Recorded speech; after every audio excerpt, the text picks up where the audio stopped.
guess who's back? Back again. Guess who's back? So tell a friend. And yes, they did play that song in the Suicide Squad movie. Yo, as you can already tell, I'm back in the Batman shirt. Yo, Suicide Squad came out last Friday, and yo, it's time to talk about Suicide Squad today. But before we even get into this whole breakdown review of the movie Suicide Squad, let me just say one thing. If this someone ain't taught me shit else, it's that them motherfuckers on the know and that Rotten Tomatoes can eat a fucking dick, because they don't know shit about movies. Like, look at this Rotten Tomato review of Suicide Squad. The number that matters on this shit right here, son, this shit right here, son, is that audience score. Fuck that critic score. The audience is what matters. DC finally understood that, and they gave us a movie that the audience enjoyed. So, for future references, Rotten Tomatoes, eat a dick. The Know, all you motherfuckers who produce, edit, write, film, and are like the hosts of The Know, eat a dick.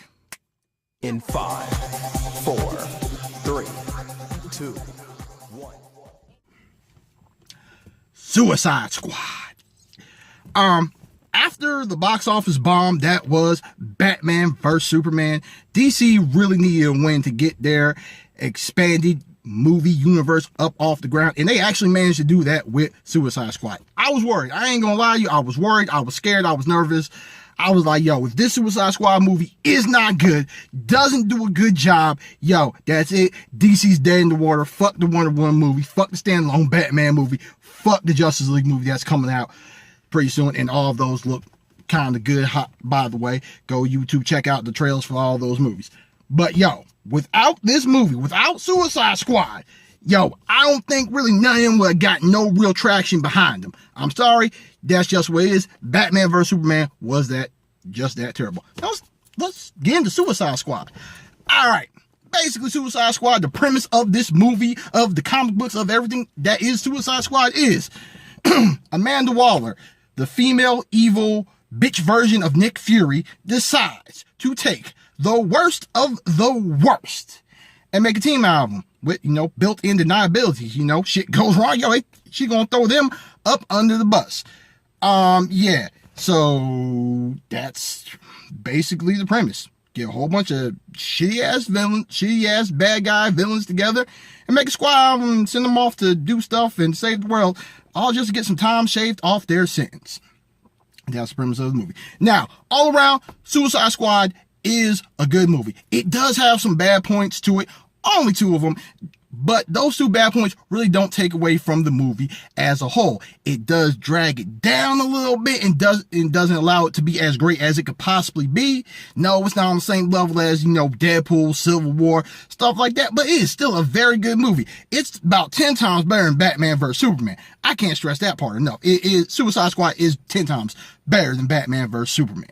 Now, yes, some of y'all might have heard already that this movie does focus heavily on Amanda Waller, Deadshot, and Harley Quinn. Yes, this movie does focus heavily on them. But if you go back and you watch things like Batman Assault on Arkham or read the first 10 issues of the New 52 Suicide Squad run, you will see that those 2 both do focus heavily on Deadshot and Amanda Waller and Harley Quinn. So this movie really didn't, cater more towards, oh, well, these 3 are the higher stars, nothing like that. No, every member of the squad shines in some way, shape, or form in this movie. Actually, in my personal opinion, El Diablo outshines Deadshot in this movie.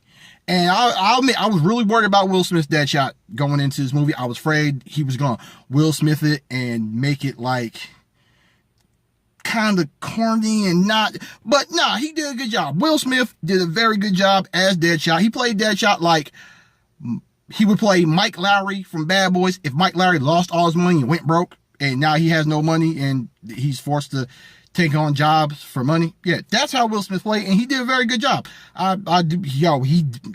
We all know the man's had some bombs lately in the box office, but this time he brought his A game. He did good. Kudos to you. Good shit, Will. Good shit. Way to come back, brother. Let's talk about Amanda Waller And no, let's talk about Viola Davis as Amanda Waller. And let's talk about how back during How to Get Away with Murder, season 1, mid-season finale, the scene where Wes is standing over Sam's dead body and says, "I'm sorry." And Amanda I'm sorry. That's how good she was as Amanda Waller. I refer to her as Amanda Waller now. Viola Davis's character pops up and says, "Don't be." At that moment, it was that moment that I realized that, Viola Davis is going to be Amanda Waller in the Suicide Squad movie. She needs to play Amanda Waller. DC, you owe me some money. I casted your Amanda Waller by Viola Davis for you before you even give me my check. Run me my money. Run me my check. I need my money. Yes, she is good. Viola Davis has everything that Amanda Waller has. She brings that scary, confident, intellectual, I will shoot your motherfucking ass because you ain't cleared for this shit flow to that role as Amanda Waller. I cannot sing her praises enough as Amanda Waller. Now let's get to the part that all the perverted nerds out there, including myself, want to talk about. Margot motherfucking Robbie. I just want to say this. I believe that either Margot Robbie or Harley Quinn got a thing for either hood dudes or brothers. I'm sorry. Let's take a look at her acting track record. Wolf of Wall Street. Leonardo DiCaprio's kind of gangster in that movie. Margot Robbie's character kind of gravitated towards him. Focus. Will Smith was in that movie and he's a brother. Suicide Squad. The way she was up on comment, the way she was almost kind of throwing it at Deadshot, but not throwing it at Deadshot, kind of subtly. Margot Robbie like brothers. I'm just fucking saying. Or brother adjacent type dudes. With that being said, she was great as fucking Harley Quinn. She was the bomb as Harley Quinn. Now all the nerds around the world ain't gotta feel ashamed about, searching the internet for Harley Quinn porn and whatnot. They can sit there and fantasize about Margot Robbie as Harley Quinn. So, it's a win-win. It's good for everybody. And last but not least, let's talk about Jared Leto as the Joker. He did good as the Joker. The Joker is not in this movie as much as people might have wanted him to be. The Joker is not the main bad guy of this movie. No, he's not. Sorry. He's not. And them trailers were very misleading. Movies, y'all really got to work on that. Stop giving us misleading ass trailers. Give us trailers that, give us bits and pieces of the actual movie, but don't make us think that the movie is a totally different thing. Yeah, but his Joker was good. His Joker was like a mashup of the Heath Ledger Joker and the Mark Hamill Joker from the Batman series. He was crazy, he was dangerous, he was scary, he was funny-ish, and he was a gangster. He was a gangster, he was about getting paper like, the Mark Hamill Joker on the animated series Batman. But he was crazy and would fuck you up like the Heath Ledger Joker. So, he had a good flow. He had a good flow, his own style. Now, is his Joker as good as the Mark Hamill Joker, the Heath Ledger Joker, the Jack Nicholson Joker? Not quite, but is he in the realm of good Jokers? Yes, he's definitely in the realm of good Jokers. Don't count him out as a Joker. He is good. No, he's not in this movie as much as you might want him to be, but he does play a crucial role in this movie. Whether it be through flashbacks or through the end part of the movie. We also get some other good cameos aside from the Joker. We get the Bat and Bruce Wayne in this movie. Now, Batman, he's not in it for a very long time. He's in it purely to help move the story along and establish backstory and pretty much to establish that this movie does take place in the same universe as Batman vs. Superman does. That's a good thing. It was a good use of the cameo. We also get a cameo of the Flash in this movie. And once again, another good use of the cameo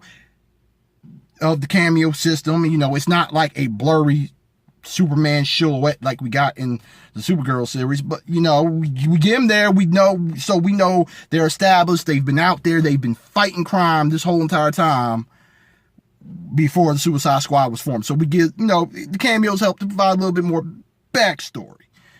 The 2 points of this movie, because I've been singing the praises of this movie this whole entire video, and I'm about to wrap this up, so I gotta get to only two bad points of this movie. The editing is kind of bad in this movie. Not terrible, but it could have been done better because you can tell by watching the movie where certain scenes just cut away and pick up, characters leave and just pop back up. It feels like certain parts aren't where they're supposed to be, especially in the beginning. But as the movie goes on, it does get better. And secondly is the Enchantress and the end scene in the end, like the whole entire fight that the Suicide Squad has to go through. The squad as a whole, when they're running through Midway City and taking out the mindless zombie rock, whatever the fuck the bad guys they are fighting in this movie are, when they're taking them down, that shit's cool. But when it comes down to Enchantress being as the main bad guy for this movie, it doesn't fit the role of what the Suicide Squad's supposed to be. They're supposed to be covert, undercover, black ops, expendable type dudes. The Patsies, the Suicide Squad, that's basically what they're supposed to be. They're not really supposed to be world savers. They're not supposed to be that. And with Enchantress as the main bad guy, the main threat of the movie, not that she was bad, she was good in the movie. The actress who played the Enchantress was very good and did a very good job, but the fact of her, the Enchantress being who she is, and the world-ending threat, and the fact that the squad does wind up saving the world and whatnot, it takes away from what the core of the Suicide Squad actually is. So when Amanda Waller comes and takes them back to jail, you're kind of like, they did kind of just save the world. Shouldn't they get their freedom? And the Enchantress being the main bad guy for this movie does not fit. The movie really would have worked a lot better if they had taken the page out of the Assault on Arkham movies Facebook and had Joker be the main bad guy. And y'all really should check out our Batman Assault on Arkham is a very good movie. And watching that will not take away from your enjoyment of this movie. But yeah. Oh, and one more thing. This movie is actually lighter than Batman vs. Superman was. It's still dark. It still has this grittiness, but it's lighter than Batman vs. Superman was. And also more enjoyable. So all of those y'all out there who are sitting there saying comic book movies need to be darker, no, they fucking don't. Certain comic book movies should be dark. A standalone Batman movie should have an element of darkness to it. Suicide Squad needs to have an element of darkness to it. Batman vs. Superman, you don't need to be dark. Y'all got me thinking y'all some depressed, suicidal people, and we need to have y'all on suicide watch. But all around, Suicide Squad, I gotta give Suicide Squad honestly a 6 out of 10. Fuck Rotten Tomatoes. Fuck no. Suicide Squad is a very enjoyable time. You go to the movie theater, pay full price, and you're not gonna regret it.